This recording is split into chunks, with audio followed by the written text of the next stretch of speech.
Bonjour à tous, troisième épisode de notre série sur les couverts végétaux en viticulture. Aujourd'hui, on va parler de l'implantation des couverts.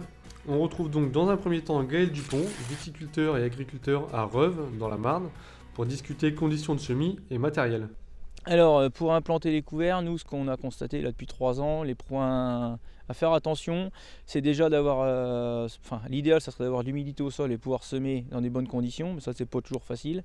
Ensuite, après 3 années d'essai, je pense que 30 jours avant récolte, avant de vendange, c'est bien, parce qu'en fait, les passages sont terminés, on passe plus sur le semis et juste au vendange, mais comme les plantes sont petites, alors, en fait, ça les impacte pas du tout.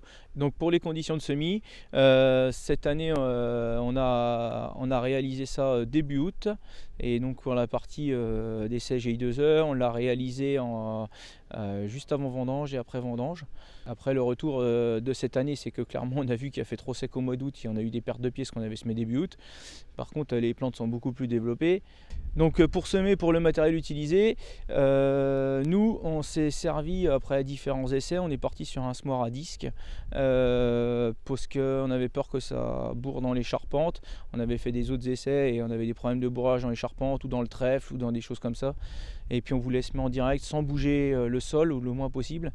Pour la bonne raison que derrière on veut pas qu'il y ait des mottes de terre et pouvoir travailler au chariot, continuer à travailler au chariot et pas que ça colle aux pieds pendant les vendanges et qu'il n'y ait pas de mottes de terre. En fait, on ne veut pas travailler le sol. C'est pour ça qu'on est parti sur des disques. Alors après, ça a ses limites. Quand le sol est trop sec comme cette année, ça a du mal à rentrer. Je pense que quand on aura de plus en plus de couverts, le sol va s'ameublir naturellement, on aura moins de soucis, ça marchera mieux. Mais il faut le temps. Et puis après, pour la distribution, c'est quand même vachement important de prendre une trémie qui supporte des grosses graines et qui n'abîme pas les graines. Et ça, faut bien faire attention, parce qu'en fait, tous les semoirs ne se valent pas à ce niveau-là. Alors là, c'est là le coup, c'est qu'on en arrive, il faut qu'on arrive à faire des bons mulch. Et ensuite, il y a des outils qui nous semblent maintenant indispensables, c'est avoir des disques crénelés, parce que sinon, on n'arrive pas à passer avec des intercepts classiques. Et l'année dernière, on les avait pas et on a bien compris le problème. Et donc petit à petit on évolue et on trouve des solutions. Mais il ne faut pas avoir peur de faire des gros couverts, parce que plus le couvert est gros, plus il est facile à détruire. Et plus il va nous faire un gros mulch et moins on aura de mauvais arbres qui vont repousser, quoi. Merci Gaël. Autre viticulteur, autre semoir, je vous propose de retrouver Cédric, viticulteur à Sainte-Gemme et également membre de notre GI2E, qui va nous présenter son semoir de fabrication artisanale. C'était un semoir agricole 3 mètres qui a été coupé et rétréci en 1,20 m pour garder 6 descentes. Donc moi je me sers que de 4 descentes pour des raisons de largeur. L'entraînement se fait par un moteur hydraulique. Donc on a gardé le même système d'entraînement, juste changer l'entraînement qui était mécanique par un moteur hydraulique. Un limitateur de débit de pression. Et il a été monté sur un châssis pour l'adapter au-dessus d'un vibro.